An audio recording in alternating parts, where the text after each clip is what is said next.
Hello everyone, আসসালামু আলাইকুম। আজকের ভিডিওর মধ্যে থাকতেছে আমাদের মেঘনা নদীর চিংড়ি মাছের শুটকি। আমাদের মেঘনা নদীতে চিংড়ি মাছের শুটকি কিভাবে বানায় সেটা আজকে আপনাদের দেখাবো। এই যে আমাদের মেঘনা নদীর এটি হলো চিংড়ি মাছ। এই যে দেখেন, আমার আম্মু এটাকে সিদ্ধ করছে, ব্যাগে নিয়ে সিদ্ধ করছে। তো এখন শুটকি বানানোর জন্য প্রস্তুত করা হচ্ছে। আমার ছোট ভাই চিংড়ি মাছটিকে সুন্দরভাবে বাছতেছে ময়লাটি। তো বেছে এটাকে লোদ দেওয়া হবে। লোদ দিলেই এটা চিংড়ি মাছের শুটকি।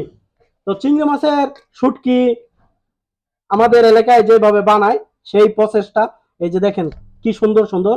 এই যে দেখাও একটু সামনে নো। এই যে কত সুন্দর চিংড়ি মাছ, আমাদের মেঘনা নদী চিংড়ি মাছ। এটি সিদ্ধ করা হয়েছে।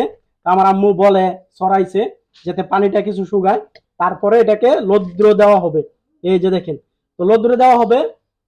কিছুক্ষণ লদ্র দিলেই এটা চিংড়ি মাছের শুটকি। এই ভিডিওর মধ্যে থাকতেছে চিংড়ি মাছকে কিভাবে শুটকি বানায়। তো অন্য ভিডিওতে আমি দেখাবো শুটকির ভর্তা, চিংড়ি মাছের শুটকির ভর্তা।